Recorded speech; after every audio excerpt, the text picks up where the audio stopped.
Oh, what a day! What a lovely day!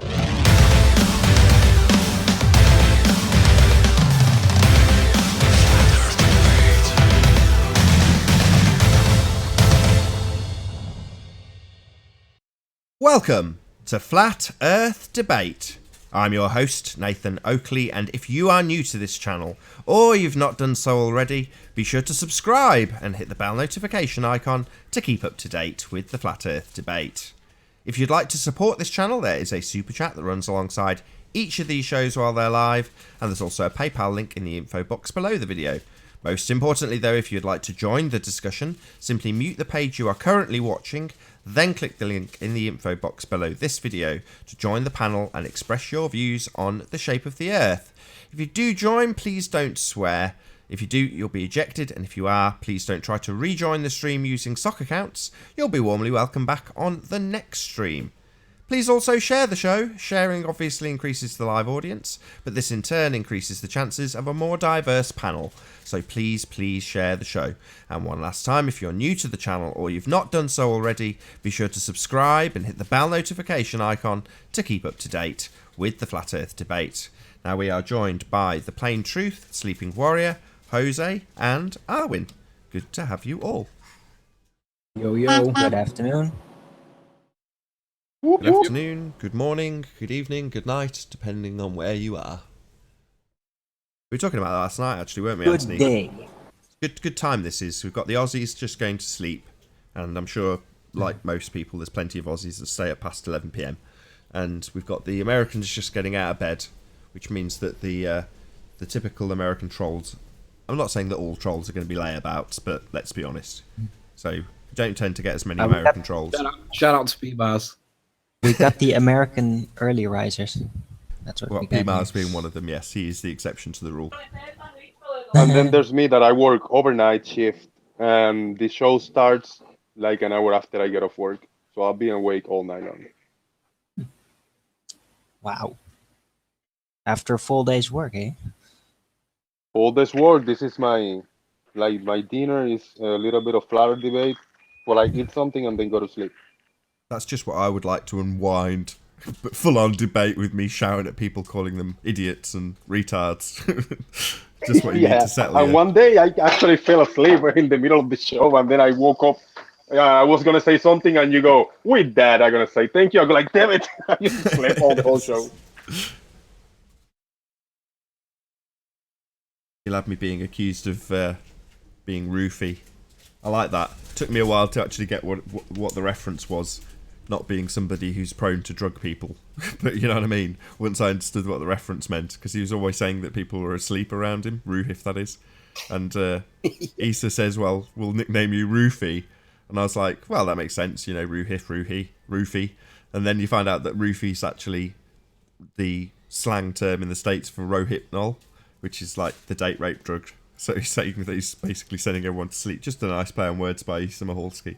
Thought it was quite clever. Roofie. Did you? Has anybody seen that? The nine flat earthers against one.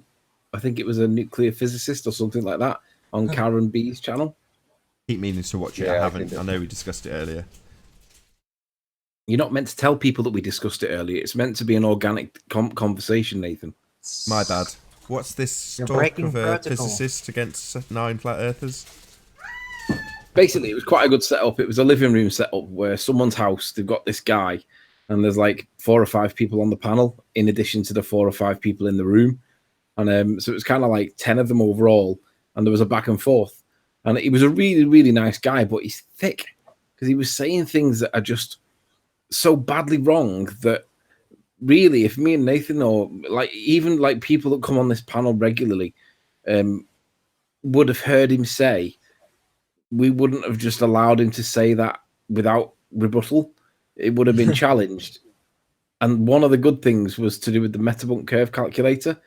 He brought that up because the question was, what made you question the shape of the Earth? And Karen B said, well, we see too far. And she's right, of course, we do see too far.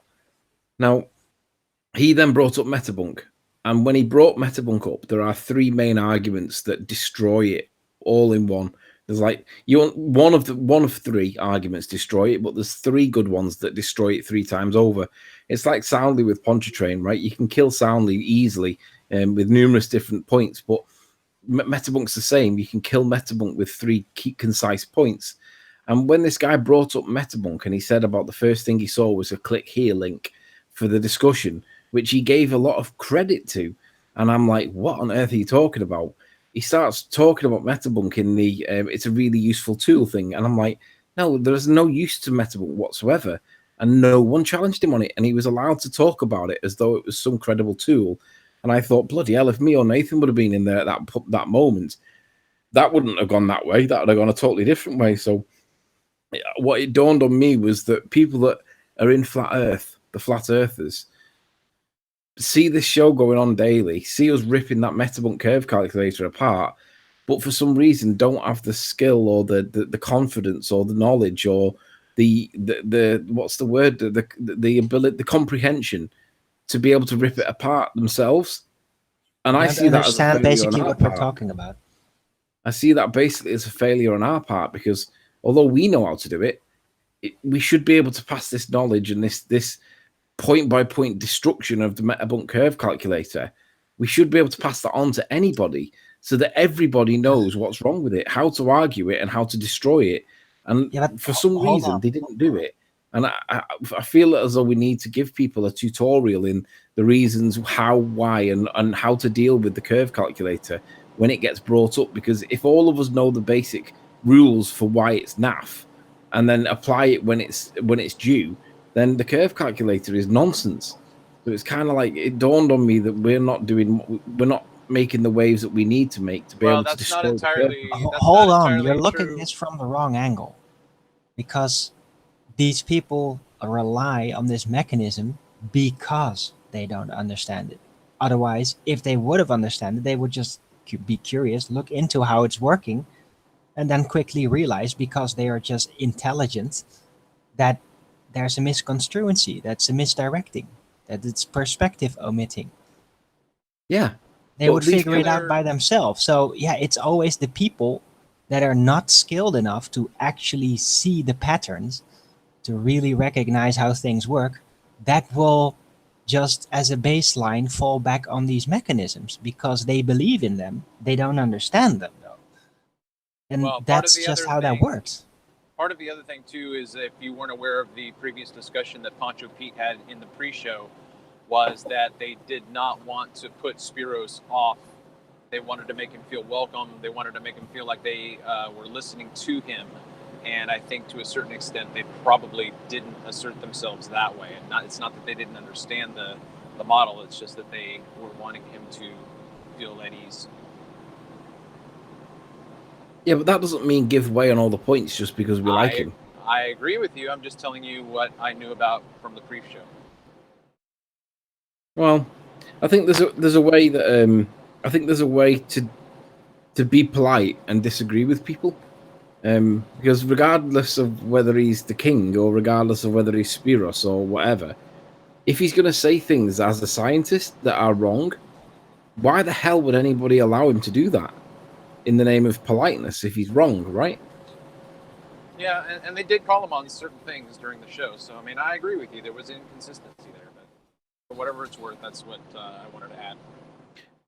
Well, maybe instead of viewing it as more of an attack on the conversation, maybe my point is that if we give people the bullets to fire, then they can fire the bullets, right?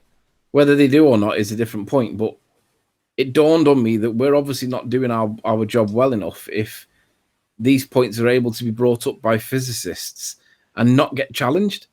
Because I think that's like one of the biggest absurdities of this whole argument, that curve calculator is still relied on by anybody to prove anything. And it's like, well, what's going on? Everybody knows that you can debunk Soundly pretty easily, but Metabunk seems to be still there. It's like, So perhaps I think we should consider doing like a tutorial where we just outline the three main arguments against the Metabunk curve calculator, show why they're wrong, and then give people the ability to pull them things apart when it gets presented, because basically nobody should be bringing up the curve calculator and relying on it in any way from their side because it's fallacious and it's wrong in the first instance. It's totally out of it's just wrong science. But if they're going to use it, then we need to point that out. We shouldn't be allowing ball earthers to use the curve calculator without pointing out the problems with it, because it's not good science, it's bad science.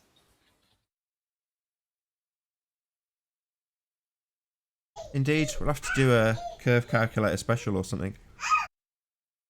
Who is this guy that I heard mention Walter Bisling or something like that? Who is this guy? I don't know. I hear his name all the time coming out of Soundless mouth when he does. His He's the guy hangouts. that did the curve Walter calculator. Bisling. He's supposed to have done a curve calculator that allows for basically he's got a sliding scale of refraction that basically allows you to bend light like so far beyond normal like straightness that you can basically bring back anything.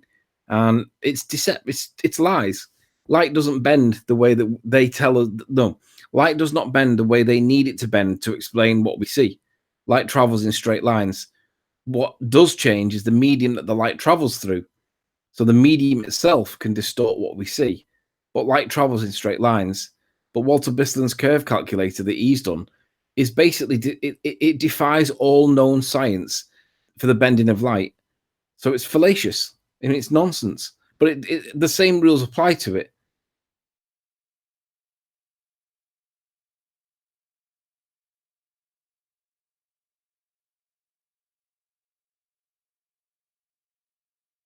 Right on.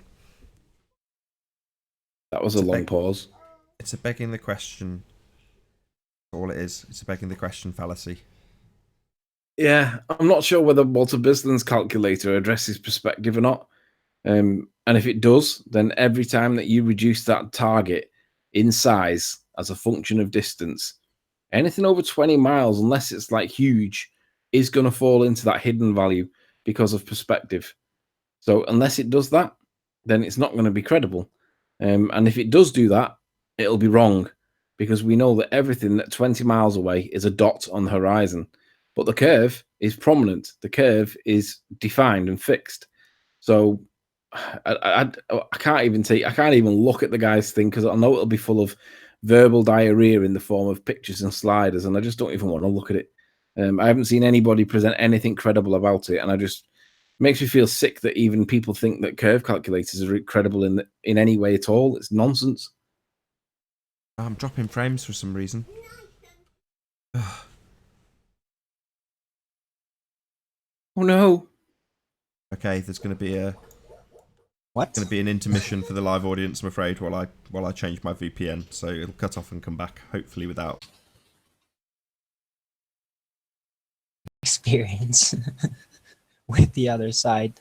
I know that, yeah, they freaking hate flat Earth. So I was thinking, since he's always fucking around with that stuff, maybe he had like contracted a spirit, let's just say it like that basically gave him nightmares about flat Earth. So he was bullied by, yeah, by dreams to get back. Could be, you know. Yes, I'm still dropping frames. I don't know what's going on. Let me just try one more thing.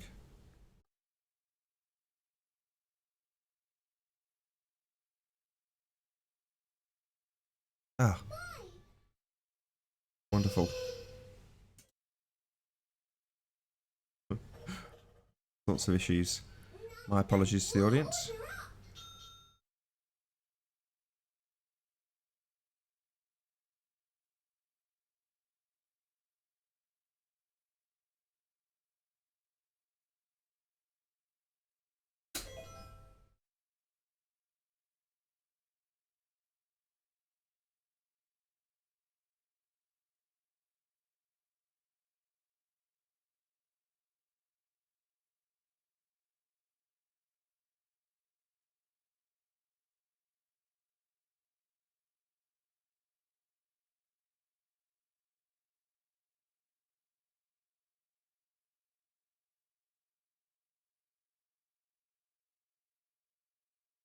Come on. Gonna be one of those days. There we go. Happy days. So what's gonna happen, right? They're gonna rump us all Well- over you. Well, we'll see. We'll see. The last time I was on, I was talking about the doctrine of hell, and it was a pretty good conversation. But this is flat Earth, so we'll see if they rump us or not. So is the subject flattered on or where you're gonna be making your cameo? Yeah. It's the we're discussing flat Earth. Okay, so I don't remember what it's it- gonna be fun. Yeah, I don't remember what his name is, but he's a PhD. Going up against He's a a Quaker? professor. So we'll see.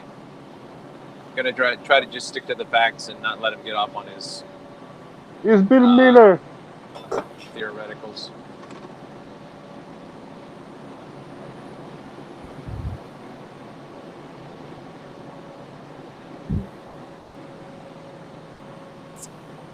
Anthony, I I watched think we're your live again.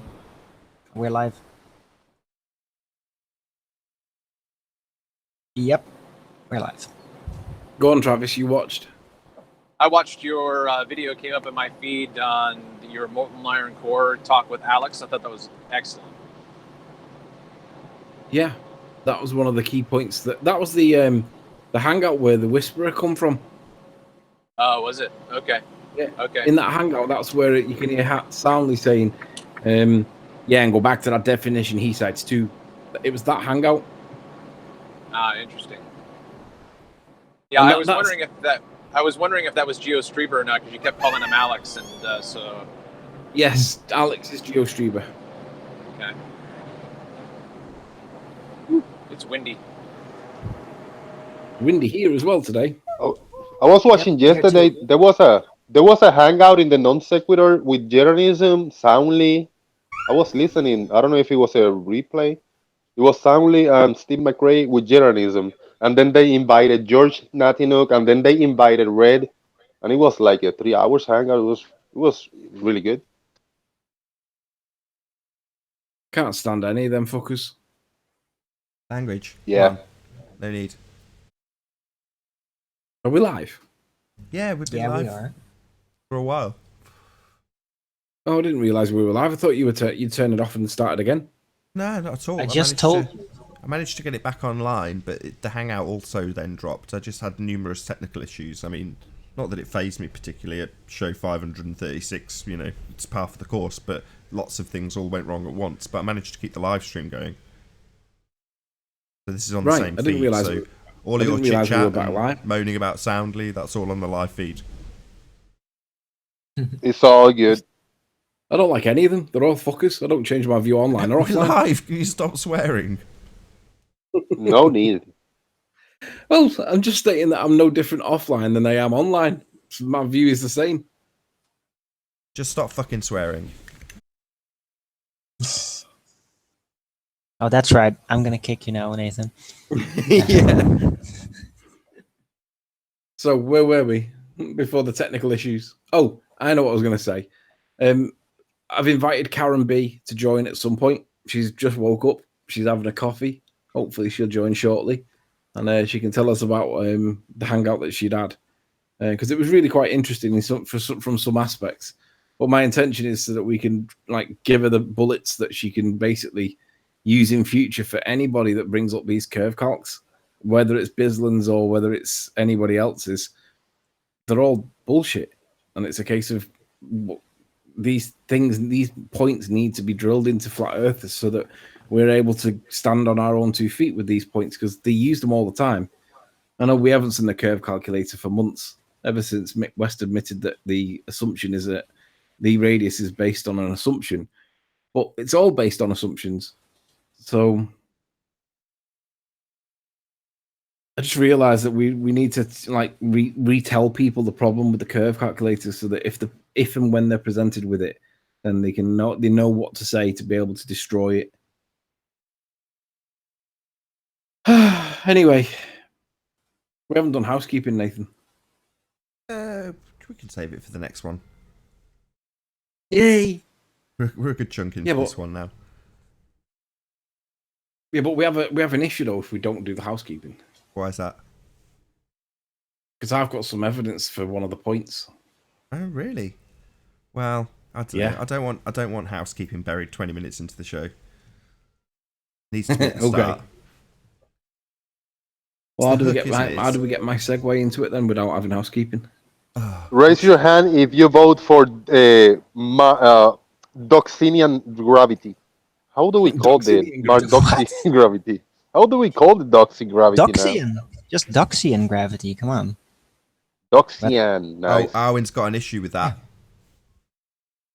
Well, I don't know really understand his baseline of gravity. I wasn't there yesterday, so So what Yeah, about well, wait, is yesterday. it less we complicated or just more simply complicated agree than about the Arwinian gravity. gravity? I don't know if he actually agrees or understands how I model it out, all my cases, but at least sensible enough to figure out that there is something there. You believe?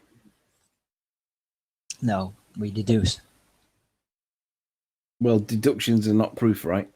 I know. I don't give a shit. Well, did you watch the show yesterday? Partially. It was really interesting. I don't think I saw the first one. It was really nice, actually. We had a proper disagreement and nobody started shouting, and I only swore at once. Good for you. So what? Good for you. Yeah. I was busy all day. He gave a very interesting definition for what he considers gravity. Did you hear that bit? Was it in the first hangout yesterday? I'm not sure where it was, but his definition was basically what goes up must come down. Right, I know. He likes to stick to the basics. Oh, fine. It is technically true. You gotta watch. You gotta It's watch the just two not shows causal, back that's to all. back. Yeah, I watched yesterday the two shows back to back without interruption. As I was working last night, that's what I was listening, and I was so entertained, so in the zone, and there was a lot of burden of proof reversal fallacies going on here, and a lot of questioning like, what is a force? No, you tell me, and you tell me. It was really good. I enjoyed it Hey very much. Spares, how you doing? Because yeah, it's only me. Press the wrong button then. Oh yeah, Say again, Spares? you can hear me. Yeah, I'm coming. Yeah, we hear you. Good. Jose, yeah. So I don't know if I'm trying to get, because Mr. Thrive and Survive wants to connect with Soundly also, Jose. So if the three of you could get together, because Richie's talking about really good ideas of how to prove it, whether it's curving or not, going to the other side, so like lasers and whatnot. Did you manage to get hold of Soundly, Jose? In chat when he does his live hangouts, I type to him in chat. Hello. Hey Somebody music. join? Music, Hey music. music how you doing? freak. You're muted. Okay. Yeah, you good. So yeah, I spoke with Soundly like in chat or whatever, and he's up to meeting me. But that's gonna be by mid-December. I don't know when if he wants to do something with Thrive and Survive, but I don't know if it is gonna be the same by mid-December. I gotta take a weekend off work and just do it. I'm going to make a call on that one. I'm going to make a call that soundly turns everybody down. He'll say that he'll do it, but when it actually comes to doing it, there'll be some reason why he doesn't do it, and it'll be some, reasonably plausible, logical explanation for why he can't, but he'll not end up actually doing it, and you'll not be able to see exactly where he was. He won't be able to repeat his work, yada, yada, yada. And basically, he'll weasel his way out of it in some way. All the ballers will accept that it wasn't his fault, and he had to do something else instead. And everybody else will get left down, but that's what will really happen because he's a weasel. Soundly will not do what he says he will. It's a possibility. Yeah, there's a 50-50 chance. But if he doesn't come whenever I go back, I will study better the videos he made as for the exact steps he took to make the observations. Exact spot. I'm gonna be really good on reenacting the observations as for where he stood on. Well, in kind of Sally's defense, he has said, he's asked Jaron, he's asked any flat earther, he said it time and time again, I've invited any flat earther to come down with me, we can, do That's the test. bullshit. Yeah. No, I know. That's I'm just bullshit. saying. I don't know if he's just saving face. Soul invited him to do the repeat of it. Andrew John has invited him to do the repeat of it. Jose has done it, and the other guy is called. I can't remember the Andrew. There's been at least 4 people that have invited Soundly to repeat the experiment that he does or the observation that he does, and for whatever reason he hasn't done it. The 4th person is a guy called Andrew Witherite. So 4 people, and he said no. Yeah, So but have they? that's not true. He's claiming stuff that's not true. No, but did Soundly agree with them? Or did they just request it? No, they said to Soundly, "I'd like to come and do the repeat observation," and he refused. Oh, okay. I don't know about that. But I have heard him say, he has said, because I'm always, telling him that this what we see is just distortion. It's just some sort of refraction. That's not the true. Hey, Karen, hold on. Yeah. Is that the real one? The curve, hi, Karen. There's a curve Hold like on. that. Hey, Karen. Hold on. How you doing? Hello. Hiya. Hey, cool. Hold on. I'm having problems. Can y'all hear me? Yeah, Yeah, you he's can. quiet. Because like he's sick of people calling him a fraudly. I mean, I'm always saying. I mean, originally I was saying, Sally, this is a hoax. This is you're manipulating something with the camera. This is not an Earth curve. And he's like, oh well, look, just come down. Just get flat earthers to come down, and they can verify it. So I think So go back to him and say, right. So why did you refuse Rusted Soul, Andrew John, Andrew Witherite, and now Jose Gonzalez? That's 4 people that tried to do it, and he said no. Yeah, I'll ask. But the last thing I've heard him say is because, like, Debbie as well. She absolutely thinks he's manipulated something with the camera. I just think he's taking advantage of the area, the atmosphere. Because they've been looking for curvature or something like that for years now. We've been saying, "Where's the curve? Where's the curve?" I think he's got that 6-7mm screw-on fisheye lens that you can buy for the adapter for the end of the P900. I think that's what he's done. But who cares? I don't think that. Well, put it this way: there's 4 people that have asked him to repeat it, and he said no. Right? So whatever he's telling you that he's tired of being called fraudly, tough shit. You either are innocent and whatever, and you'll repeat it, or you're not. And if 4 people ask you to do it and you say no, I'm sorry, but what does that tell us? No, but I'm sure you must have heard him say, "Oh, it's slander." Like if you're saying that I've done something manipulative, he's trying to say, "Well, I can prove." Oh, my heart bleeds. My heart bleeds. If you're going to repeat the observation and claim that you're not fraudly, then repeat the observation with flat earthers. Don't claim that you've tried to do it and they've not done it. You're the one that's putting the obstacles in the way. Stop playing the dishonest card when you're the one doing it. And we've got Make 4, guys. No, can't be asked to make 4. Did you get anyway. Karen, I don't know. I don't want to like hug the mic. I was just wanted to let Jose know that Richie wants to do this test with Soundly. So we have 2 flat earthers ready to go. The extra mile. Soundly. Yeah, I've been listening and following the Soundly and Richie back and forth. So hopefully Richie goes with not with a bias, and if he want to bring cameras tricked with some kind of special lenses to see if he can replicate it, but also bring just the regular P900 and regular cameras, different ones, and take the observations at ease. Don't tweak the setups. Just take the observations to see what you're gonna get. That's the honest approach you gotta do. And present it. That's the thing. Don't hide anything. Present everything. Let me just address Make 4. I kicked you Make 4 because right now you're being a dick. You're not being credible opposition. You're wasting our time. You're giggling like a schoolgirl, and I find your behaviour at the minute repulsive. And it's me or you, mate. If you're coming on, I'm dropping because I find you at the moment repulsive. If you don't like that, piss off. Boom. Tell us how you really feel, Nathan. I mean, Anthony. I'm just being straight. I'm still drinking coffee. You're a little bit quiet. What's going on? I've just turned her up. She's practicing ASMR. Well, it's all good. Are you I doing? don't know. I didn't change any settings on my end. I don't know why I'm quiet. I should be fine. No, you normally boom. You're normally really loud and crisp and clear, like a winter's wind. But you sound like you're talking through a sock. Maybe this is your webcam mic or something. Yeah, have you got It's the right early in the microphone morning. She's selected? drinking coffee. Anyway, we can hear you, Karen. I've turned you up a bit. It's all good now. I'd No, like. it still says I'm going through my Yeti on my end. I don't know. Sounds great. It's all good. So, Shout can out we to talk Chief about? Bloke. Can we talk about the begging the question, perspective omitting? Hi, Zinda. How you doing? Hello. Hi, I'm fine. Thank you. Good to have you. Can we talk about the Thank you. begging the question, perspective hijacking, proof Hi, of nothing Zinda. curve calculator, please? If that's good by you. Yeah. So let me introduce Hold on, it, I was Karen. asking Karen. I watched the discussion I was with asking the Karen. physicist. Oh, hold on, Karen. Yes.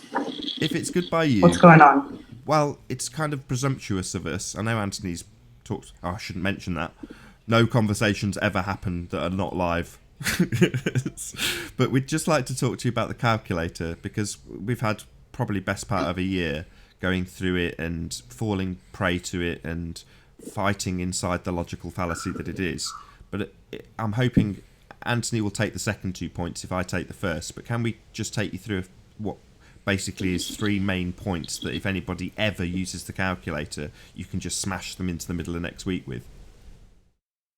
Okay. I'm assuming one of the points is that it doesn't take into account angular size, right? Well, Is that one of them or no? Well, that'll be Anthony's, but that for me is far less okay. important than the main problem with the calculator, which is that it assumes the outcome. So if you're trying to prove the Earth is a sphere and you go to that calculator, it already knows that the Earth is a sphere. It's got a radius value. So they're very particular about making sure you've got the right height plugged in and the right distance plugged in. But the radius value, well, that's already sorted. So it already knows the outcome. So it proves nothing because it assumes the outcome. As soon as you use the calculator, you've lost because you're already into begging the question and assuming you're on a sphere no matter what you put into that calculator. So the main problem for me is it assumes R. So in R you trust, that all comes off the back of the calculator. Further to that... Yes, I remember all that. So further to that is once you're in, if you end up being inside that logical fallacy of begging the question and assuming R, there's a second logical fallacy. So it's a logical fallacy on steroids, which is 7/6R.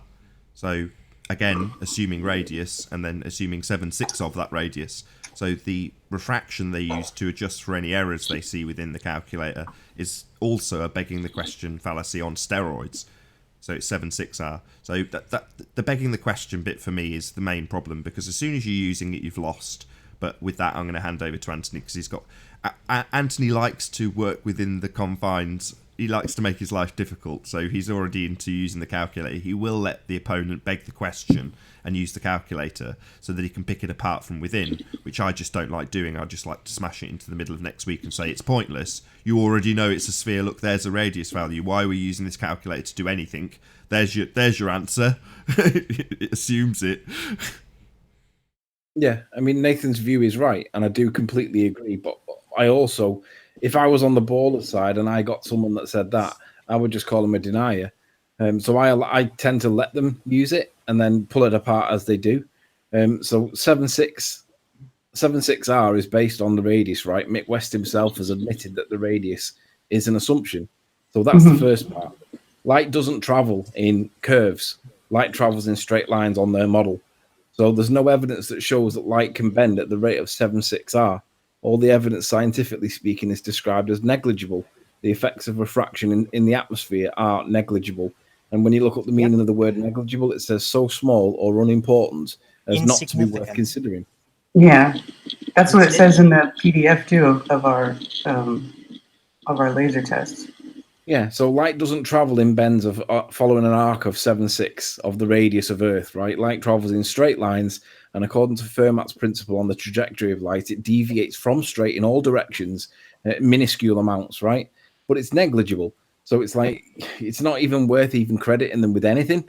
The refraction is there, but it's so small it doesn't account for what we see. But they apply 7/6 of the radius, and that is hugely exaggerating because 7/6 is basically 15%. Now you can't argue that 15%, or it's actually 16%. You can't argue is close to negligible. Negligible is at least less than 5. I would say 1 or 2, but even 1 or 2 might be too much. But 16 is like 10 times too much. So the 7/6 bit is massively exaggerated, but they say, well, it's only a baseline. Yeah, that's still massively exaggerated. The radius itself is a presupposition. And the other thing, of course, perspective. When you're looking at the hidden value of, say, 300 feet of hidden, right? Whatever target you're looking at, they apply that 300 feet against the height of the target when it's in front of your nose. Well, the only time it's at 300 feet, that target that you're looking at, is when it's touching your nose. The rest of the time, it starts shrinking as a function of distance. So really, when you shrink that target down and then drop it into the refracted hidden value, if it's over 20 miles away, almost all objects will drop into the curve because there's not that many objects that are man-made that are big enough to get beyond the curvature of the Earth and be big enough to see. All right, there is the odd 1 or 2, the CN Tower perhaps, but my point is that most objects will fall into it by that reason, that perspective. So, I mean, you've got 7/6R, you've got the R itself, and you've got perspective. You add them 3 things together, and you're looking at a load of nonsense, and it doesn't reflect reality at all. We either see it or we don't see it. And any obstruction on there, the way they will interpret anything that is shown, any obstruction at the bottom of that horizon is going to be the curvature of the Earth, regardless of whether it's wavy and it's shimmering in the heat, or whether it's mirroring, or whether it's fat or thin. Any obstruction is what they will call curve, right? And Anthony, they'll say, where's the rest of the buildings? I wanted you to keep it concise, and now you can't stop talking. On top of each other. Anthony, thank you. So just to keep the last one concise, because you've given far too much information. So the main point with the perspective thing, and Karen made a summary of it far more concisely than you did, no offence. But yeah, essentially they take the actual sizes. So when Anthony says you've got to have the mountain right up to your nose, to put that in a more concise way, they use the actual feet and inches measurement of anything. So it's like they've run a tape measure down the side of the building to give you the measurements in that calculator. Now, what we actually see is angles. So we have angular sizes of things when we look at them into the distance, not actual sizes. And by doing so, what they're actually doing is putting you in side profile, looking at the observation taking place, as though you are a third party watching the person take the observation with the camera.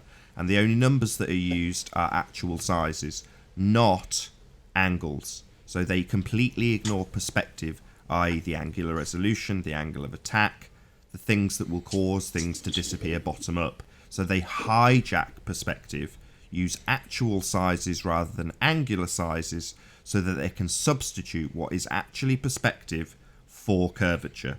So, as Anthony summarised it beautifully, though, so yes, absolutely, it's down to the assumption of R, which is the begging the question fallacy, the 7/6R, begging the question fallacy on steroids, and the fact that they completely hijack perspective and substitute it for Earth curvature by giving you actual sizes, feet and inches measurements for everything, rather than angular sizes, i.e. perspective. So it's a begging the question, proof of nothing, perspective hijacking, curve calculator. And it has that name because that's the reason it has that name, because it is all them 3 things. I mean, I can never even remember its name, but anytime they don't bring it up on this channel anymore, they never ever bring the curve calcs up. So it's like, for us, it's kind of, well, we've killed that one now, and it's like, well, no, they don't bring it up here, but they do bring it up everywhere else. And it's like, I get that you were being polite to the guy because you didn't want to frighten him off. But where do you draw the line between stuff citing up bad science or stuff that's not credible? I mean, what would you have done if you? Well, that was my first time talking to that guy. Yeah. What would you have done if he'd have brought up Soundly and Pontchartrain? Would you have laughed in his face, or would you have allowed him to assert that he believes it's the curve of the Earth? No. I would have laughed at him. Yeah. Well, I don't care who he is. I don't care how famous he is. That's what I mean. So if you laugh at Soundly's Pontchartrain stuff, then you've got, for me, that Metabunk curve calculator is the exact same thing. It's laughable. They're on the same level of shitness. Yeah. Hello, James. Hello. Hi, Jimbo. Oh. So now we've itemized those three things. I'm assuming that you knew of those three things, right? Because you've been in it long enough. Did it not like? Did you consider to bring any of them things up, or did you just like not do it because he's new and you didn't want to frighten him off? I honestly, I was thinking about, I wanted to go to other things. Because he's a quantum physicist. So, his, source of study or his course of study is different than that. And he's off in La La Land, that guy. Yeah. Well, was it's very a nice. claim that he's a Very quantum polite. physicist. Just a claim. I was excited about asking him about photons. Yeah, did you have to empty the photons out of your camera? Where did that one come from? I've not heard that before. I actually stole that from Theoria Apophasis. That's what he says. He laughs. He says, if you think that you empty photons out of your camera when you're done taking pictures for the day, he's like, you're absolutely retarded. Fair point, though.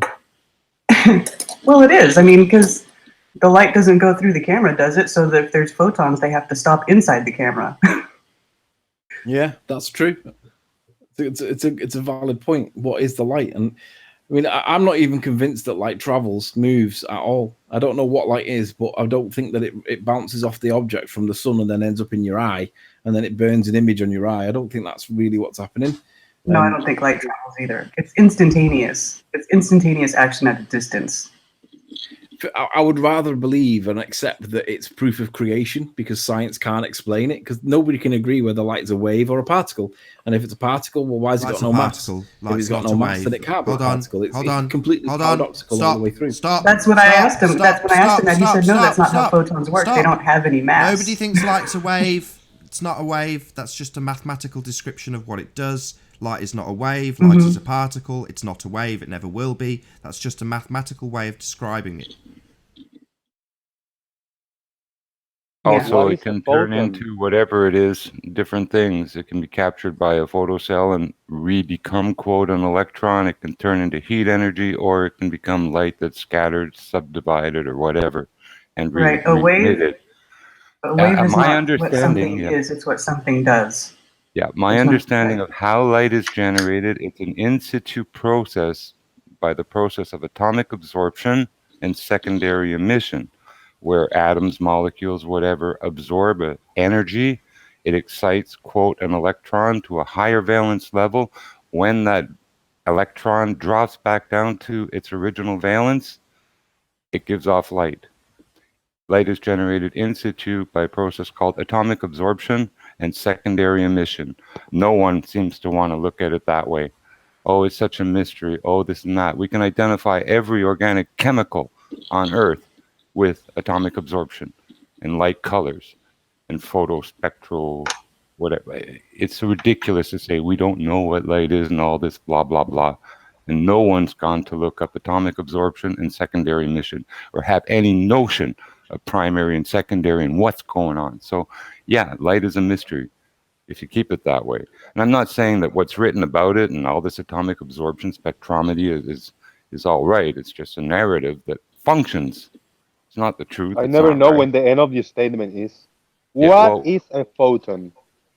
If somebody it can't be a particle if it has no mass. Yes, I don't think photons exist. Everything is personally. particles. Yes, it is a particle. Yeah, if it's able to push, if it's able to push when the guy points these different colored lasers at this little glass bulb with little, like a wind vane in it, but it's little foil sheets, and light can actually go through the glass and push physically that material there. It should have mass and weight, or mass and force.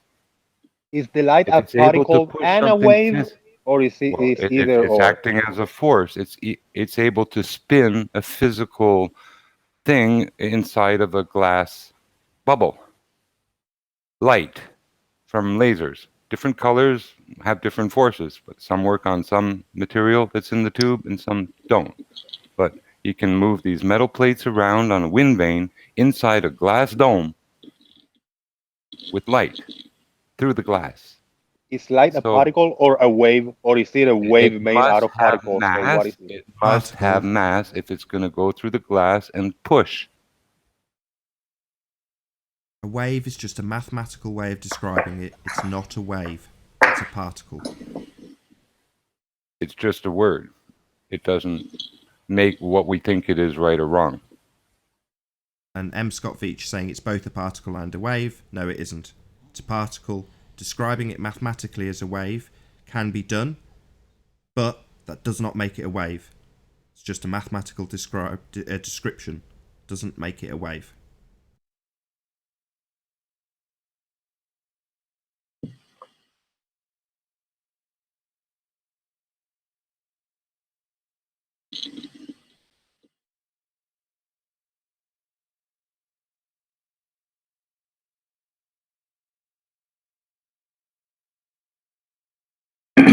A wave is not what something is, it's what something does. A wave can be in water, it can be in light. Your hand can wave, but your hand is still a hand. It's waving.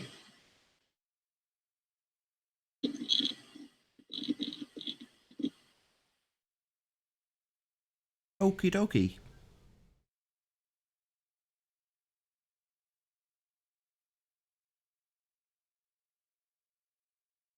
Oh, looks like we lost the whole panel. Wonderful.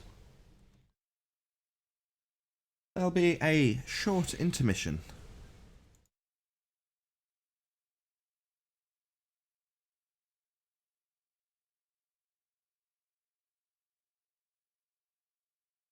Shout out to Michael Buck for the super chat.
Now posted the link in Master B. We'll get a few guests back shortly.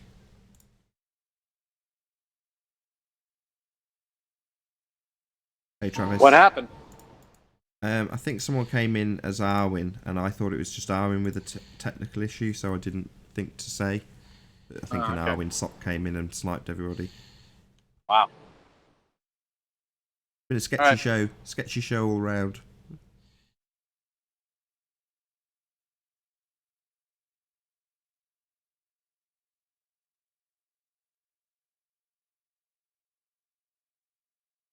Did that one get sniped? Hey Spurs. Hey. Great stuff. I wonder what happened then. Snipers. It's all par for the course, Spurs. It's been a while since you've been here. Yeah. I've been trying to look for that. The evidence that you've been, the housekeeping.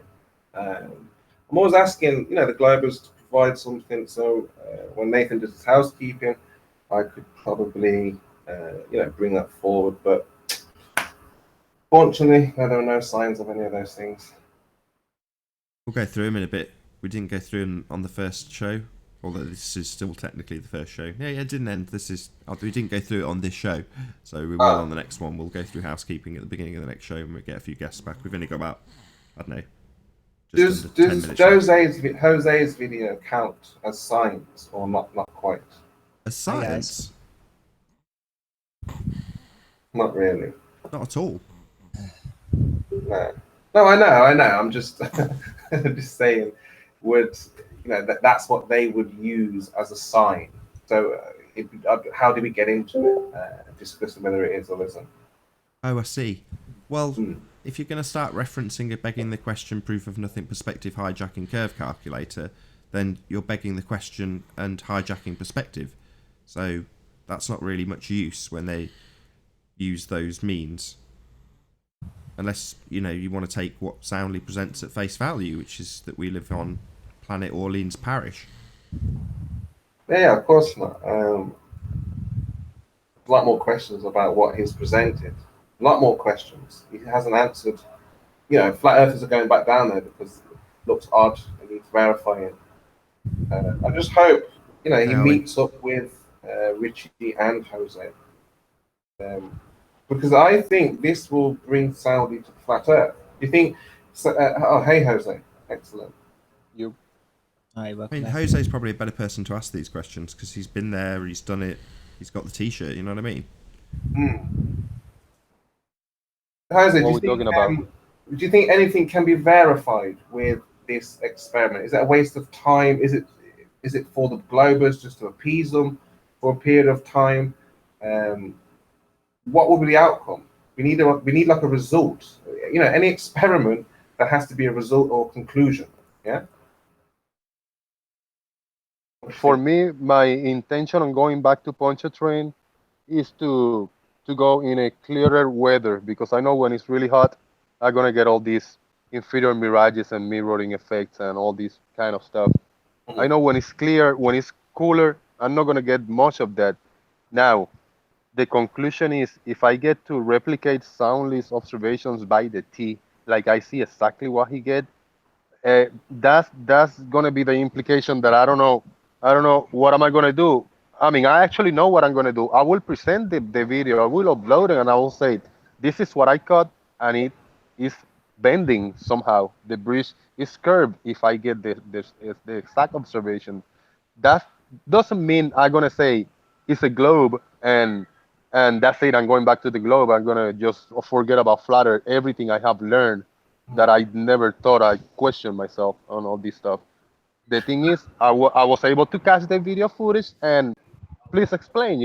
It's legit. Jose, that's the thing. Who's going to explain this? We need to verify if this land is actually curving. So, there's no point you going down there just to try to replicate what Soundly has done. You need to be able to verify that this land from there to there is curving and it's not optical. How are you going to discern whether it's optical or actual? Yeah. Exactly, and that's a very interesting question that I'm not going to be able to ask or give any explanations because I really don't know. I look at Soundless footage and I say, like, how is this possible in a flat Earth if this is a legit bendiness of a bridge? I mean, for me, the way I picture it is a very small Earth. If that's, for real, it's very small because I don't know how to wrap it around my brain. That is the size they tell us. If it's a sphere, the size they tell us, having that effect of bendiness is a little mind blowing. It's some kind of an optical phenomena. How to explain it? I don't know. There's more people more articulated than me, and I know if I get that footage, it's going to be taken more seriously as for analyzing it and explaining it with more details because it hasn't been done by a flat earther. It's been taken kind of swept to the side Jose, because are you not? of Are you thinking not? manipulated. Are you not aware that we can replicate the exact same thing that Soundly shows on a flat road? I have seen it. I have seen it with the bicycle and when you got the little effect of the mirroring thing. I seen that. No, I mean, what's his name? Nick from Phuket Word did a video on top of a dam, and if the argument is that water locally is flat, but on a bigger scale it's curved, then the water's flat. Now the road was built on top of the dam, so the road's flat. But what he showed is that when you pick the camera up and then move the camera back down, it got the same that same effect with the horizon, with the barrier. That he had a barrier that was running on the side of the road, and it did the same as what the pylons did. Yeah, I seen that. Yeah. But the line that led up to the horizon was straight, didn't curve. Yeah. Exactly, So yeah. what I was going to suggest, Jose, if there's any, availability, is it would be interesting to, if you find that geographical location on the land where Soundly stood and took the picture, if you could get someone in a boat and have them move away from you and at each pylon, and you just mark out and observe those things, because I think that would be something that you would have by way of contrast. You wouldn't just have the pylons, you'd also have a boat that's moving along the same line, and that would be something I think it would be interesting. I don't know if it would be valid. Yeah, no, that would be very interesting. Yeah. Yeah, because it would be something like a Bedford level. This would be Lake Pontchartrain level, right? Testing kind of thing. So yeah, this is what I'm saying, Jose. I wouldn't waste your time with the sole purpose of going just to see if you can see what Soundly can see, because you need to verify on your return, or before you return, you need to verify what you're looking at. Are you looking at curvature? Or I know you said that you won't go to, but hopefully Richie will be there with you with lasers, lights, bells, whistles. No, Space. No, I think you've got that the wrong way round. I think that what he needs to do is try and validate by repeating what Soundly did exactly the way Soundly did it, repeating his work and getting the same results. And what you're looking for is you're looking for the bendy shit at the horizon, which we all know that was probably going to be there right at the very, very tips of it. But it's the curve on the approach to the horizon that people question with Soundly. And if he doesn't get that curve and it's flat, then unfortunately that means that Soundly's doing something different to what he's doing, and there's a problem. Now, if he does get it, all it does is it removes Soundly's element of potential fraud out of the equation to some degree, but it doesn't mean that he needs to know the shape of the Earth to validate the observation that Soundly did. All he's got to do is go and do the same thing that Soundly did and see, does he get the same results?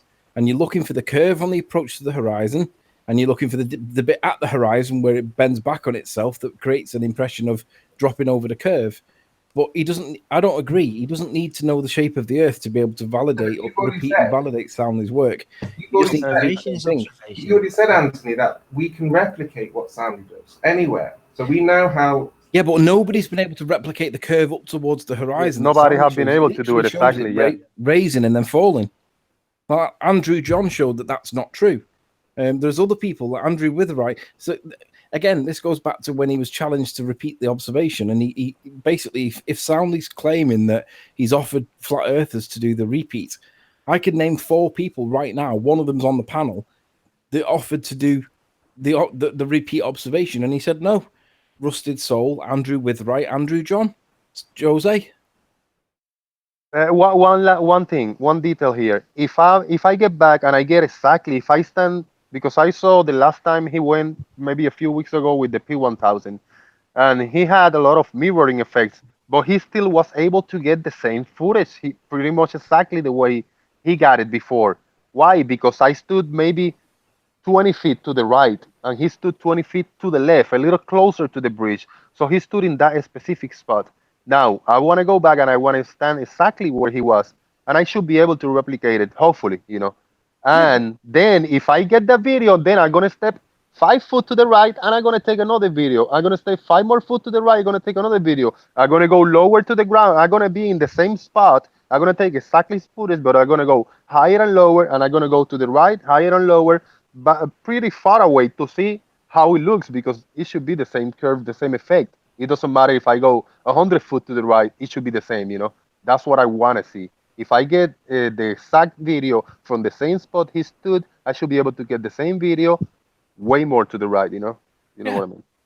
And you should, like you say, you should be able to get it left a bit, right a bit. And if it's a sweet spot where there's something weird going on and he just happens to have spotted it, then it doesn't remove the fact that he's being sneaky, because he's found a sweet spot and not told us.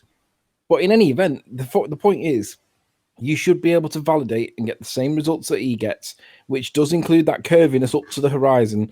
I mean, forget about what happens at the horizon. I mean, there's a whole heap of shit going on at the horizon, but leading up to and bending away from and getting that curve effect that he gets, that's what you're expecting to get. And if you don't get that, then something else is going on, and Soundly's doing something different, because he's told you how he's done it. He's done it with a Rebel, and he's done it with a P900. Well, you've got, have you got a P900 now?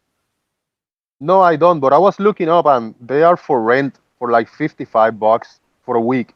So, I'm gonna rent it. if you need to start a GoFund for infrared, Jose, because infrared is going to be kind of the way forward. I think a lot of flat earthers will be using infrared on their cameras to see through that dirty air, which is what's been bandied about. So Yeah, when the date is closer, I'm gonna see what I do if I can find other type of equipment, borrow it, find somebody, rent it, whatever. I don't want to take just the P900 because I'm planning on renting it, and my older camera. This is a smaller, reach.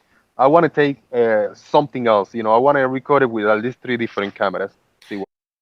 And with that, I'm going to say first and foremost, a huge, massive, enormous thank you to all of the debating panel for making this debate possible.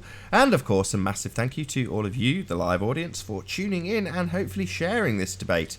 If you hated the show, you know exactly what to do. But if you liked it, maybe consider sharing it with a friend or subscribing if you've not done so already.